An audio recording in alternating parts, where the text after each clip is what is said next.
الحمد لله وكفى والصلاة والسلام على سيد الرسل وخاتم الأنبياء وعلى آله وأصحابه الأتقياء وبعد فأعوذ بالله من الشيطان الرجيم بسم الله الرحمن الرحيم إن الله وملائكته يصلون على النبي يا أيها الذين آمنوا صلوا عليه وسلموا تسليما اللهم صل على محمد وعلى آل محمد كما صليت على إبراهيم وعلى آل إبراهيم إنك حميد مجيد اللهم بارك على محمد وعلى آل محمد كما باركت على إبراهيم وعلى آل إبراهيم إنك حميد مجيد. محترم حضرات، سورہ بقرہ کی آیت نمبر 130 اور 131 ہے. اللہ تعالیٰ فرما رہے ہیں وَمَن يَرْغَبُ عَن مِّلَّةِ إِبْرَاهِيمَ إِلَّا مَن سَفِهَ نَفْسَهُ. حضرت ابراہیم علیہ السلام کے راستے سے وہی ہٹے گا، ان کی ملت سے وہی ہٹے گا، وہی منہ موڑے گا جس نے اپنے آپ کو بے وقوف بنایا. جس نے اپنے آپ کو بے وقوف بنایا وہ ابراہیم علیہ السلام کی ملت سے، راستے سے ہٹے گا، طریقے سے ہٹے گا. جس نے اپنے آپ کو بے وقوف بنایا یا اپنی ذات سے خود ہی احمق ہے، وہی اس کام سے ہٹے گا. کیونکہ یہ راستہ دنیا اور آخرت دونوں کی کامیابی کا راستہ ہے. یہ کون سا راستہ ہے ابراہیم علیہ السلام کی ملت کا؟ یہ کوئی ابراہیم علیہ السلام کو عام انسان نہیں ہے. وَلَقَدِ اصْطَفَيْنَاهُ فِي الدُّنْيَا، ہم نے ان کو دنیا میں چنا. ہم نے چنا اس لیے کہ لوگ ان کی پیروی کریں. ہم نے ان کو چنا ہے، اس لیے ہمارا راستہ ہے، ہمارا بتایا ہوا راستہ. دنیا میں ان کو ہم نے نبوت اور رسالت اور امامت لوگوں کے رہنمائی کے لیے چنا. وَإِنَّهُ فِي الْآخِرَةِ لَمِنَ الصَّالِحِينَ، اور آخرت میں بھی نیک لوگوں میں سے ہیں، لہذا آخرت میں بھی ان کا انجام بہت ہی اعلیٰ و عرفہ ہے. تو ابراہیم علیہ السلام کے طریقے سے ہٹنا نادانی ہے، اس لیے کہ اللہ نے ان کو چنا ہے دنیا میں رہنمائی کے لیے، اور جو ان کے راستے پہ چلے گا وہ آخرت میں بھی وہ نیک لوگوں میں شامل ہوگا. جیسے کہ یہ ہیں، ان کا مرتبہ تو اوپر ہے لیکن ان کی پیروی میں وہ لوگ نیک لوگوں میں شامل ہوں گے آخرت میں. اذ قال له رب اسلم، جب اللہ تعالیٰ نے ان سے کہا تابعدار ہو جاؤ. قال اسلمت لرب العالمین، ابراہیم علیہ السلام نے کہا میں رب العالمین کے سامنے تابعدار ہو گیا.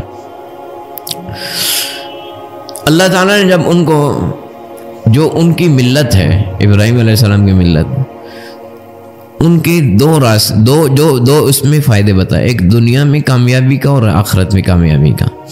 دنیا میں کامیابی کے اس لیے کہ اللہ نے ان کو چنا ہے. اللہ نے جب چنا ہے دنیا میں تو دنیا میں ان کا کیا طریقہ تھا، کس بنیاد پہ چنا ہے، اور ان کے طریقے کی بنیاد کیا ہے. اذ قال له رب اسلم، اللہ نے ان سے کہا ابراہیم تابعدار ہو جا. قال اسلمت لرب العالمین، ابراہیم علیہ السلام نے کہا میں جہانوں کے رب کے سامنے تابعدار ہو گیا. اب یہاں ایک چیز سمجھ نہیں آئی. اللہ تعالیٰ نے کہا میں ابراہیم تابعدار ہو جاؤں، تو جواب یہ بھی ہو سکتا تھا کہ میں اللہ آپ کا تابعدار ہو گیا. تابعدار ہو جاؤں، جواب یہ ہو سکتا تھا اللہ میں آپ کا تابعدار ہو گیا. لیکن انہوں نے یہ نہیں فرمایا کہ اللہ میں آپ کا تابعدار ہو گیا، بلکہ کہا میں رب العالمین کے تابعدار ہو گیا. کس کے؟ رب العالمین کے. اس کو کہنے کا مقصد یہ ہے کہ جس کا میں تابعدار ہو رہا ہوں کیونکہ وہ جہانوں کا رب ہے، جہانوں کا پالنے والا ہے، اور اسی کی تابعداری میں فائدہ ہے. رب العالمین ہے نا، اور انسان اگر فائدہ چاہتا ہے تو اسی کی تابع، کیونکہ جہانوں کا پالنے والا وہ ہے، اور اسی کی تابعداری میں جانا ہی کامیابی ہے. جب جہانوں کو وہی چلا رہا ہے، جہانوں کو وہی سنبھال رہا ہے، جہانوں کو وہی ترقیاں دے رہا ہے، جہانوں کو وہی کامیابیاں دے رہا ہے، جہانوں کو وہی تکلیفوں سے اور آفات سے اور مصائب سے محفوظ رکھ رہا ہے، جہانوں کا وہ نظام چلا رہا ہے، تو اس کے سامنے تابعدار ہونا ہی کامیاب ہے. یہی کامیابی کی ضمانت ہے. دنیا کے میں تابعداری اور آخرت میں کامیابی. وَإِنَّهُ فِي الْآخِرَةِ لَمِنَ الصَّالِحِينَ، آخرت میں وہ نیک لوگوں میں سے. اب یہ فرمایا اذ قال له رب اسلم، رب نے ان سے کہا ابراہیم اسلم، اسلم کا مطلب ہے تابعدار ہو جاؤ، اسی اسلم سے ہے اسلام، اسلام اسی اسلم سے۔ اسلام کا مطلب کیا ہے؟ اسلام کا مطلب ہی تابعداری ہے۔ کیا تابعداری؟ مکمل تابعداری، مکمل اپنے آپ کو سونپنا، اپنے دل کو، دماغ کو، ارادوں کو، چاہتوں کو، نیتوں کو، ظاہری کاموں کو، اندر کے کاموں کو اور دنیا کی زندگی کے تمام شعبوں کو اللہ کے تابع کرنا، یہ اسلام ہے۔ اسلام کا مطلب یہ ہے، اسلام کا مطلب بھی صرف یہ نہیں ہے جو ہم نے عام طور پہ سمجھ لی ہے کہ جی آپ کون ہیں؟ مسلمان ہیں، اچھا جی شناختی کارڈ میں مذہب کے خانے میں لکھ دو اسلام، ظاہر ہے یہ تو ہے ہی، بتانا ہے، لیکن صرف اسلام یہ نہیں ہے کہ ہم نے کہہ دیا کہ ہم مسلمان ہیں، مذہب میں خانے میں لکھ دو کہ اسلام مذہب ہے، نہیں۔ اسلام کیا ہے؟ اسلام مکمل تابعداری ہے، مکمل اپنے آپ کو اللہ کے حوالے کرنا ہے۔ اور اللہ کے حوالے کیسے کرے گا؟ اللہ نے جو اپنی کتاب اتاری ہے اس کے حکموں کے حوالے کرے گا، اپنے آپ کو تابع کرے گا، اور اپنے جو پیغمبر محمد رسول اللہ بھیجے ہیں ان کے فیصلوں کو، ان کے فیصلوں کے سامنے اپنے آپ کو حوالے کرے گا، اپنی مرضی اور چاہت نہیں چلائے گا۔ یہ اسلام ہے۔ یہاں یہ بھی سمجھنا ہے کہ صرف ہم یہ کہتے ہیں کہ ہم رسول کریم صلی اللہ علیہ وسلم کی تابعداری کرتے ہیں، یہ زبان سے کہنا تو یقیناً ضروری ہے، لیکن تابعداری کب پوری ہوگی یہ اللہ بتا رہے ہیں، اللہ تعالیٰ بتا رہے ہیں یہ تابعداری کب پوری ہوگی۔ اللہ تعالیٰ بتا رہے ہیں فلا وربک لا یؤمنون، یاد رکھو تم کہتے ہو ہم مومن ہیں، لیکن اللہ فرماتے ہیں مومن نہیں ہو، مومن نہیں ہو۔ مومن اس وقت ہوگا جب میرے بتائے ہوئے میرے بتائے ہوئے اس میزان اور اس ترازو پہ اترو گے، اس پیمانے پہ اترو گے۔ لا یؤمنون، تمہارا ایمان کامل ہی نہیں ہو سکتا، حتی یحکموک فیما شجر بینہم، یہاں تک کہ تمہاری زندگی کے جتنے معاملات ہیں ان سب کے فیصلے رسول کریم صلی اللہ علیہ وسلم سے نہ لو، خواہ وہ تمہاری ذات سے متعلق ہوں، خواہ تمہارے گھر بار سے متعلق ہوں، خواہ تمہارے کاروبار سے متعلق ہوں، کمائی خرچ سے متعلق ہوں، تمہاری سیاسی زندگی سے متعلق ہوں، ملک کی قانون سازی سے متعلق ہوں، ملک کا قانون اور حکمرانی سے متعلق ہوں، یا وہ سیر و تفریح سے متعلق ہوں، یا فیشن سے متعلق ہوں، یا دنیا کے ساتھ معاملات کرنے سے متعلق ہوں، ایک ملک کے دوسرے ملک کے ساتھ معاملات کرنے سے متعلق، جتنی چیزیں ہر ایک کا فیصلہ جب تک تم رسول اللہ صلی اللہ علیہ وسلم سے نہ لو، آپ کی لائی ہوئی شریعت سے نہ لو، اس وقت تک تم ایمان والے نہیں ہو۔ قرآن بتا رہا ہے، صرف یہ کہنا کہ قرآن پہ ایمان ہے اور رسول کریم صلی اللہ علیہ وسلم پہ ایمان ہے اور بس احترام ہے، اور باقی فیصلے اپنی مرضی کے، انسانوں کے بنائے ہوئے طریقوں پہ، سوچوں پہ، انسانوں کی خواہشات پہ، انسانوں کے بنائے ہوئے قانون پہ، انسانوں کی بنائی ہوئی انسانوں کی تہذیب پہ، انسانی کی سوچوں پہ، انسانوں کے بنائے ہوئے فیشن پہ، انسانوں کی بنائی ہوئی زندگی کی ترتیب پہ چلو اور کہو کہ بس ہمارا ایمان ہے قرآن پہ، اللہ کے رسول پہ احترام ہے، تو یہ صرف اتنی بات کافی نہیں ہے۔ حتی یحکموک فیما شجر بینہم، سارے معاملات کے، صرف نماز روزہ نہیں ہے، سارے معاملات، ہر معاملے کا فیصلہ تم شریعت سے، رسول کریم صلی اللہ علیہ وسلم کی لائی ہوئی شریعت سے جب تک نہ لو، اس وقت تک تم کامل ایمان والے نہیں ہو۔ اگلی بات، ثم لا یجدوا فی انفسہم حرجا مما قضیت، اسلام کا اور رسول کریم صلی اللہ علیہ وسلم کی لائی ہوئی شریعت کا فیصلہ جب تمہیں پتہ چل جائے تو تمہیں دل میں تنگی بھی نہ ہو، یہ بھی سمجھنا ہے، یہ دوسری چیز ہے، تنگی بھی نہ ہو، یہ نہیں کہ فیصلہ تو ہم تو شریعت سے، رسول کریم صلی اللہ علیہ وسلم کی لائی ہوئی شریعت سے لے رہے ہیں، لیکن یہ فیصلہ بڑا سخت ہے، اس پہ چلنے میں زندگی بڑا گزارنا بڑا مشکل ہے، یہ اگر ایسا حکم نہ ہوتا تو زیادہ اچھا ہوتا۔ سمجھ میں نہیں، یہ تنگی محسوس کر رہا ہے، اگر تم یہ تنگی محسوس کر رہے ہو تو تمہارا ایمان نہیں کامل، یہ قرآن کا فیصلہ ہے۔ حتی یحکموک ثم لا یجدوا فی انفسہم حرجا، تنگی محسوس نہ کرو۔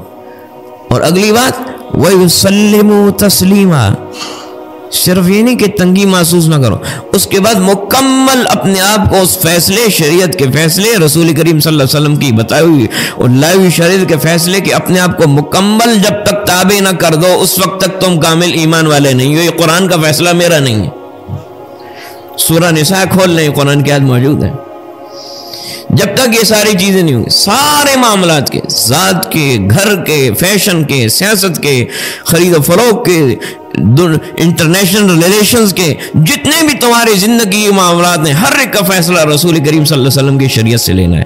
دوسری چیز، اس فیصلے میں تنگی بھی نہیں محسوس کرنی کہ یہ نہ ہو، اس کو بدل لو نہ، یا اس میں اپنی خواہشات ڈال کے اور اسلام کے لیبل لگا لو. اسلام نہیں ہے. دنیا تو اسلام کیا سمجھ لی، اللہ نہیں سمجھے گا اس کو اسلام. اللہ بتائے گا کہ تم دھوکہ کر رہے تھے. اسلام یہ نہیں تھا کہ اپنی خواہشات کو لیبل اسلام کا لگا لو اور کوئی اسلام ہے. نہیں، اسلام وہ نہیں ہوگا. اللہ کو معلوم ہے اصل اسلام کیا ہے.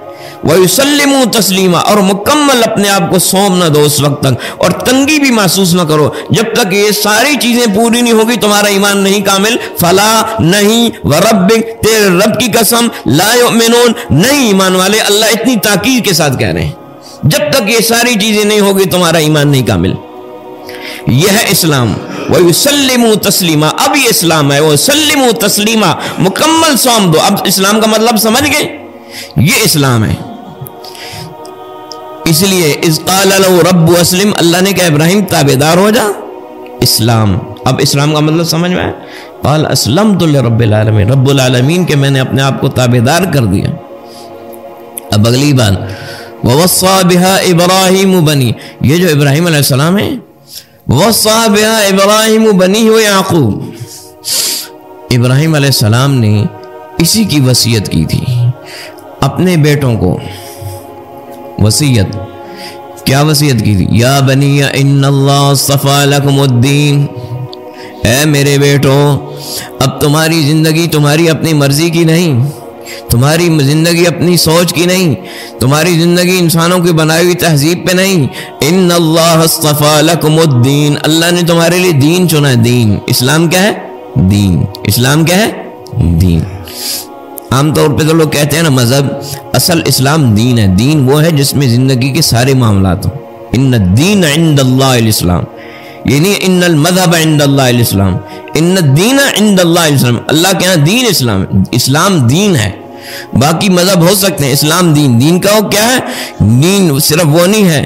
دین مذہب میں صرف عبادت کی رسومات ہو سکتی ہیں یا عقیدہ ہو سکتا ہے. اسلام دین ہے، اس میں پوری زندگی کے معاملات ہیں، اس میں ہر چیز ہے. یہ دین ہے، اسلام دین ہے. ان الدین عند اللہ الاسلام، اللہ کے ہاں دین اسلام ہے. ان اللہ اصطفیٰ لکم الدین، ابراہیم علیہ السلام نے اپنے بیٹے، کون سے بیٹے؟ ایک بیٹے حضرت اسماعیل ہیں، ایک بیٹے حضرت اسحاق ہیں علیہم السلام. ان کو وصیت کی. ایک ہوتا ہے نصیحت، ایک ہوتا ہے وصیت، ایک ہوتی ہے نصیحت، ایک ہوتی ہے وصیت. نصیحت تو ایک نصیحت، وصیت میں زیادہ تاکید ہوتی ہے، وصیت میں تاکید ہوتی ہے، ضرور ضرور اہمیت. میں ووصى ابراہیم بنی و یعقوب، اپنے بیٹوں کو وصیت کی ہے. اس کا مطلب ہے اپنی اولاد کو شرف کہنا نہیں ہے. وصیت میں تاکید ہوتی ہے، وصیت میں اہتمام ہوتا ہے کہ بھئی یہ کرنا ہے. میں اپنی اس سے معلوم اولاد کو صرف کہنا نہیں ہے کہ جی میں نے کہہ دیا اپنے بچوں کو، کہنا نہیں ہے. وصیت، اہتمام، کوشش کہ اس پہ آئیں، اس کو کریں. وصیت بھی اسی طرح ہوتا ہے کہ بندہ اس انداز سے کہتا ہے کہ اس کو کریں. ووصى بها ابراہیم بنی، اپنے بیٹوں کو وصیت کی. یا بنی ان اللہ اصطفیٰ لکم الدین، اے میرے بیٹوں، اللہ نے تمہارے لیے دین پسند کر لیا، اسلام. فلا تموتن الا وانتم مسلمون، تمہاری موت اسی دین اسلام پہ آئے. دین اسلام کا کیا مطلب ہے؟ جو میں نے ابھی سمجھایا کہ اپنے سارے معاملات اللہ کی شریعت کے سونپ نہ دیں اور اس کو مان نہ لیں جب تک اس کو قبول نہ کر لیں اور اس کے حوالے نہ کر دیں اور اس پہ خوشی سے جب تک چلے نہیں. اسلام اس وقت تک نہیں ہے. اسلام پورا تب ہوگا. فلا تموتن، تمہاری موت اسی اسلام پہ آئے. یاد رکھنا، موت اسلام پہ آنے کے لیے اسلام والی زندگی گزارنی ضروری ہے. جب اس ڈگر پہ چلتے ہیں تو پھر انسان آگے ترقی کرتا جاتا ہے اسلام کی طرف. اور اگر راستہ دوسرا ہو تو پھر انسان غفلت کی طرف بڑھتا جاتا ہے. جو زندگی آگے جاتی ہے غفلت اور سیاہی چھاتی جاتی ہے اور پھر موت کے قریب بہت دور چلا جاتا ہے. اس لیے ابھی سے توبہ کر کے اپنی زندگی کا رخ اسلام کی طرف لے کے جاتا ہے تو پھر اللہ اس کو اسلام پہ چلاتا ہے اور پھر اس کی موت اسلام پہ اور ایمان پہ ہوتی ہے. غفلت میں جانے سے خطرات ہیں، بات سمجھ، خطرات ہیں بہکنے کے اور گمراہ ہونے کے، سیاہی بڑھ جانے کے. گناہوں سے انسان کا ایمان کمزور ہو جاتا ہے. ایمان جب کمزور ہو جائے تو پھر ایمان سے فارغ ہونے کا بھی خطرہ ہوتا ہے. یاد رکھنا اللہ کی نافرمانی معصیت گناہ ہے. اب یہ فرمایا تمہاری موت اسی اسلام پہ ہو. موت تب ہوگی جب زندگی اس پہ ہوگی اور جو زندگی آگے بڑھے گی اس میں تمہارا نور اور عمل کی توفیق اور اللہ کی رضا کا جذبہ اور اللہ کے سامنے اپنے آپ کو سونپنے کا جذبہ بڑھتا جائے پھر تمہاری موت اسی اسلام پہ بڑی شاندار ہوگی. اب یہاں اس سے یہ بات سمجھ میں آئی کہ ابراہیم علیہ السلام اپنی اولاد کو بھی وصیت کر رہے ہیں. پہلے خود تابعدار ہو پھر اولاد کو وصیت کر رہے ہیں. تو قرآن نے یہ جو ترتیب بتائی ہے اس ترتیب سے ہمیں یہ سبق ملتا ہے کہ یاد رکھنا صرف اپنی دین اور اپنے اسلام کو کافی نہیں سمجھنا بلکہ اپنی اولاد کی بھی بھرپور فکر کرنی.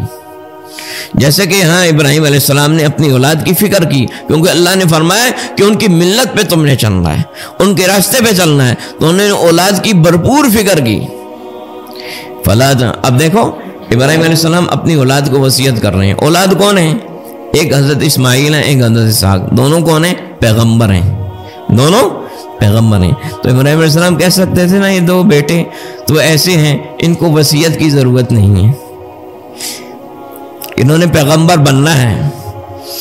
ابھی پیغمبر نہیں تو پیغمبر بنیں گے نا. جس چیز کی اہمیت ہوتی ہے نا اس کو بندہ بار بار کہتا ہے. یہ اہمیت کی بات ہے. اہمیت لینی تھی کہ ایسی تربیت کے باوجود بھی اور انہوں نے پیغمبر بننا ہے پھر بھی ان کو بس یہ اہمیت ہے. اہمیت جب جس چیز کی اہمیت ہوتی ہے آج ہم کہتے ہیں بس ٹھیک ہے جی، نہیں اہمیت اتنی اہمیت تھی کہ ان کو پھر وصیت کی کہ اے بیٹھو اسلام دین تمہارے لیے اللہ نے چن لیا، تمہاری موت اس دین اسلام پہ آنی چاہیے. جو اسلام جگہ مطلب ہے اس پہ پورا تم نے رہنا ہے. اب آگے فرمایا یہ ہے بیٹوں کو اللہ نے چنا ہے نا. وَلَقَدِ اصْطَفَيْنَاهُ، یہاں فرمایا اللہ نے ابراہیم علیہ السلام کو چنا. چننے کی بات ہے. وَلَقَدِ اصْطَفَيْنَاهُ فِي الدُّنْيَا، ہم نے چنا ہے. یہ جو پیغمبروں کا راستہ ہے یہ چنے ہوئے لوگ ہیں. اللہ تعالیٰ نے سورہ آل عمران میں آیت نمبر 33 میں فرمایا ان اللہ اصطفى آدم ونوح وآل ابراہیم وآل عمران علی العالمین. اللہ تعالیٰ نے چنا ہے جہانوں میں. کس کو چنا ہے؟ آدم علیہ السلام کو چنا، نوح علیہ السلام کو چنا، ابراہیم علیہ السلام کی اولاد کو چنا، حضرت عمران کی اولاد کو چنا ہے. حضرت عمران کون ہے؟ حضرت مریم کے والد ہیں.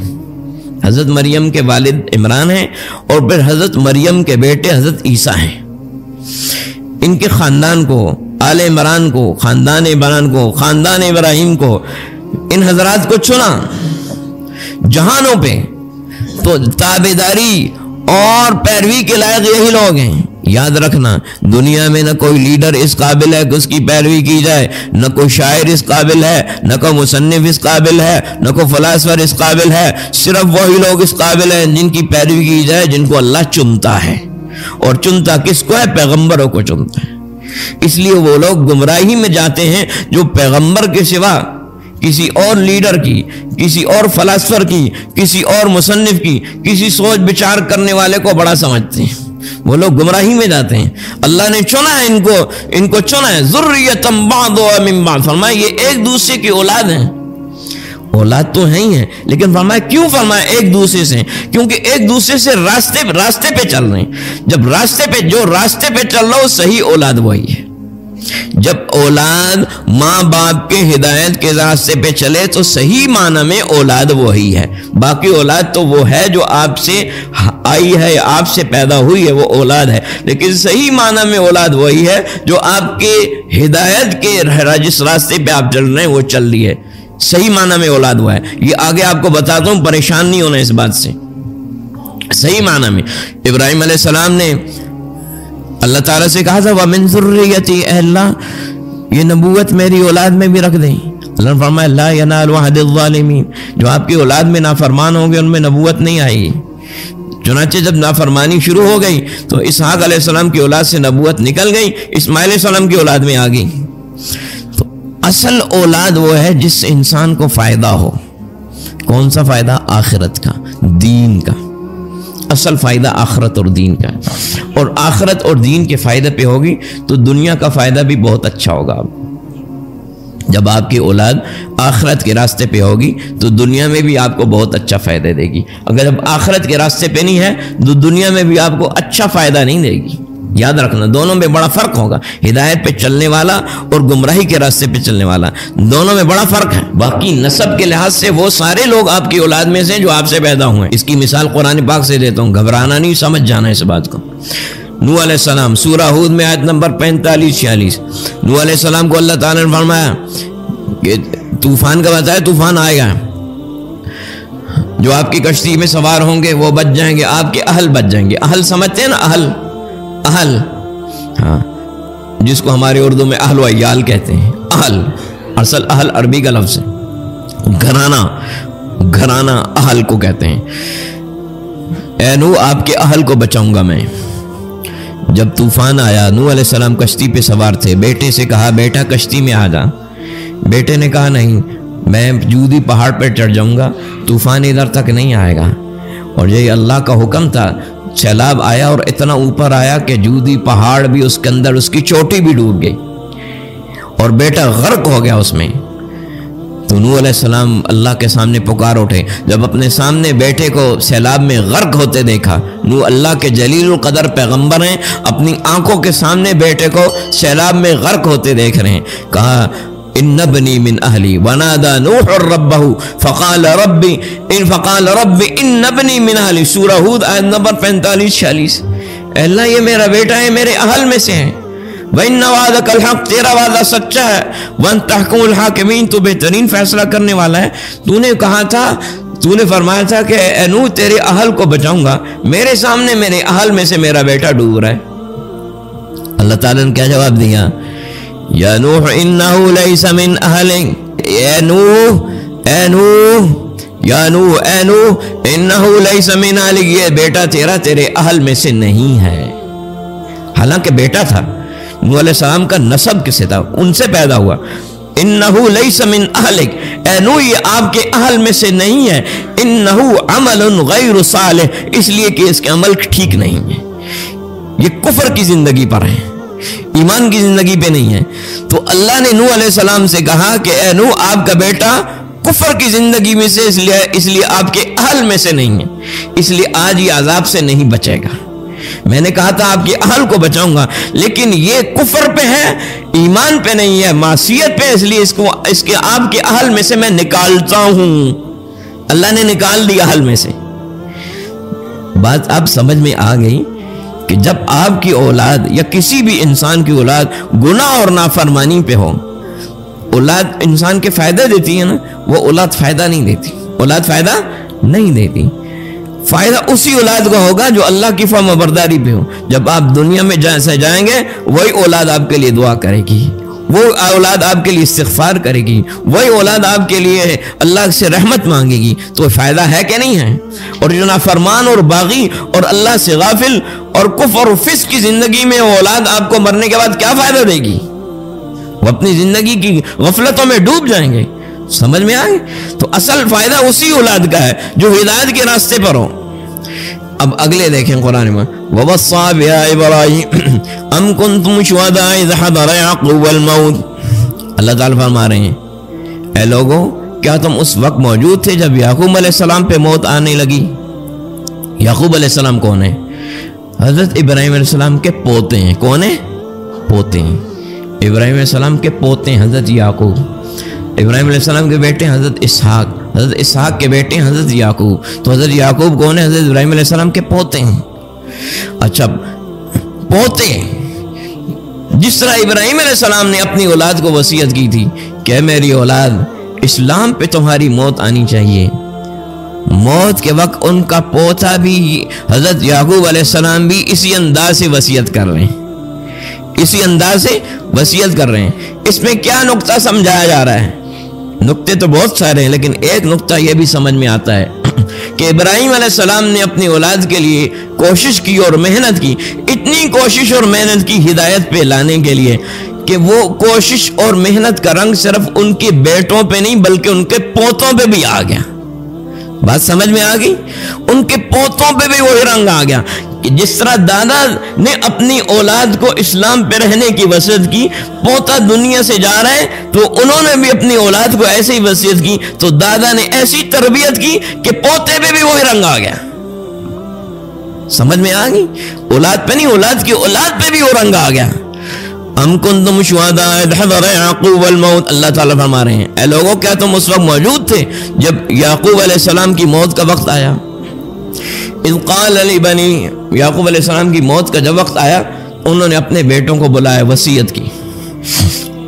دنیا میں انسان اولاد کو باتیں کہتے ہیں، اولاد سنتی ہے، لیکن سنتی بھی ہے اور نافرمان ہو تو اس کے اپنے انداز ہوتے ہیں، لیکن جب موت آ رہی ہوتی ہے اور بستر مرگ پہ ہوتا ہے اور آنکھیں بند ہوتی ہیں اور دنیا سے جا رہا ہوتا ہے، اس وقت انسان آنکھیں کھولتا ہے اور کہتا ہے میرے بچوں ادھر آؤ، بات سنو، ایک سارے آ جاتے ہیں اور غور سے سنتے ہیں کہ اب کوئی خاص بات ہے۔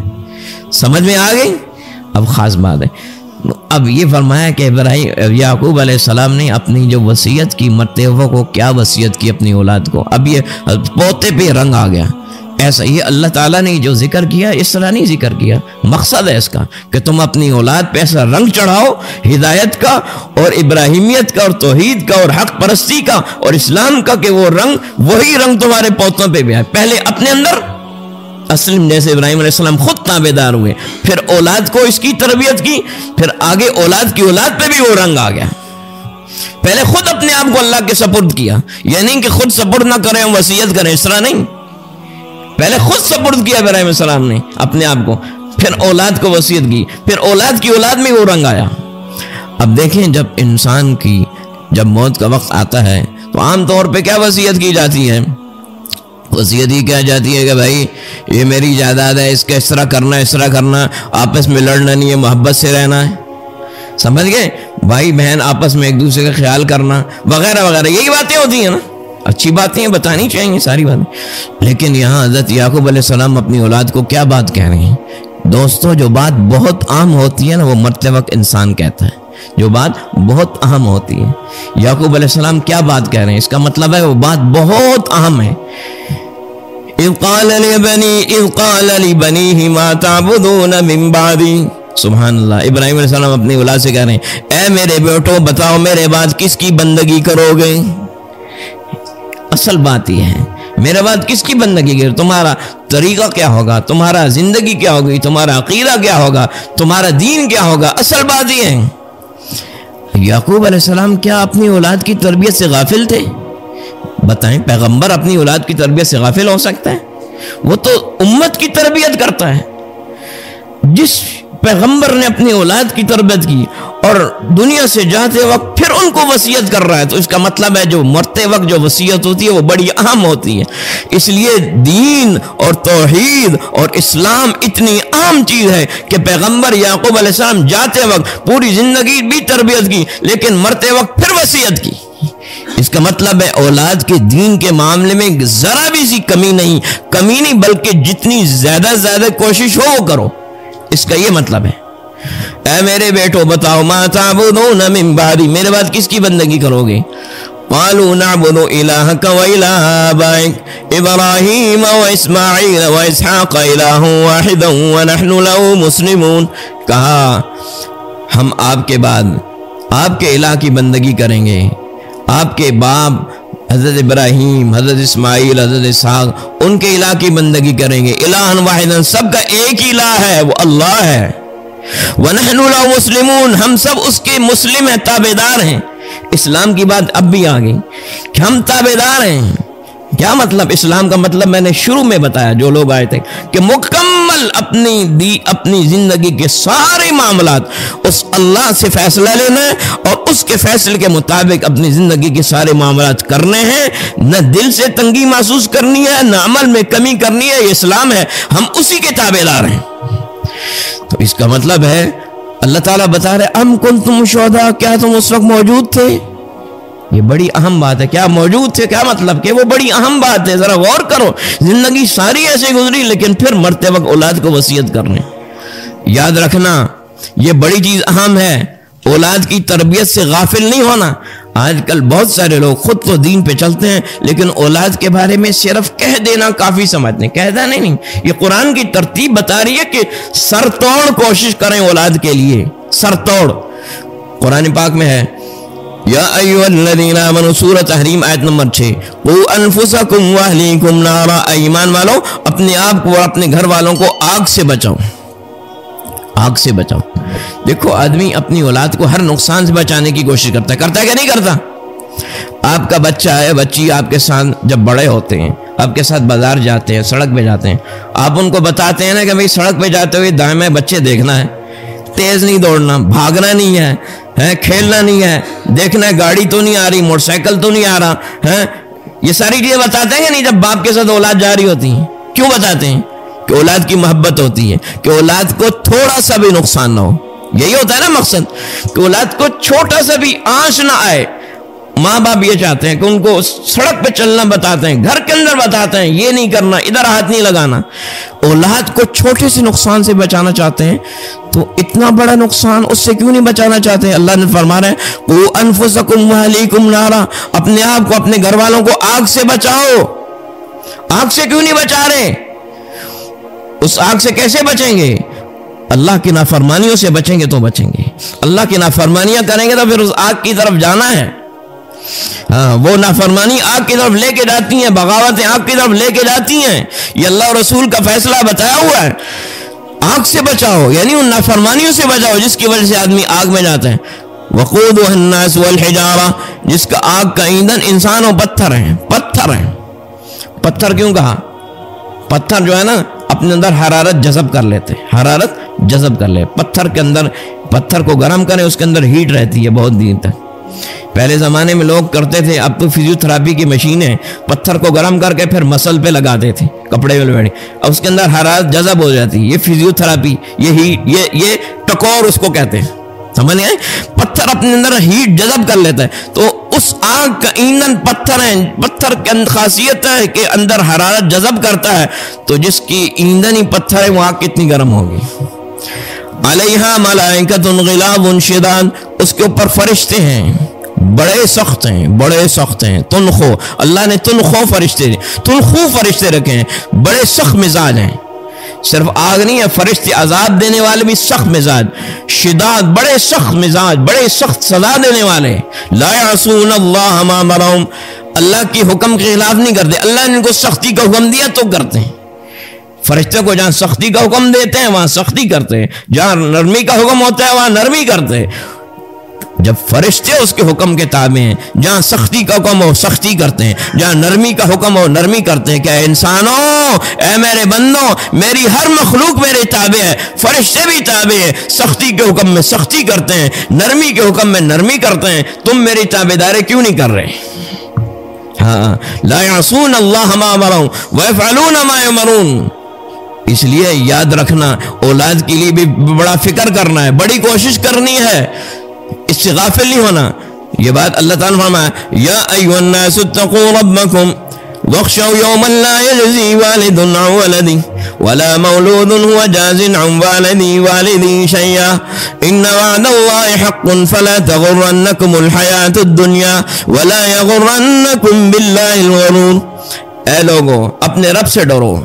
وَاخْشَوْا يَوْمًا لَا يَجْزِي وَالِدٌ عَن وَلَدِهِ، اس دن سے ڈرو جس دن باپ بیٹے کے کام نہیں آئے گا. وَلَا مَوْلُودٌ هُوَ جَازٍ عَن وَالِدِهِ شَيْئًا، جس دن اولاد باپ کے کام نہیں آئے گی. پہلے کیا کہا؟ باپ اولاد کے کام نہیں آئے گا. دنیا میں یہ ہوتا ہے، پہلے اولاد چھوٹی ہوتی ہے تو ماں باپ اولاد کے کام آتے ہیں. اسی طرح پھر جب اولاد بڑی ہوتی ہے تو اولاد ماں باپ کے کام آتی ہے. تو قرآن نے یہی ترتیب رکھی، لا یجزی والد عن ولدہ.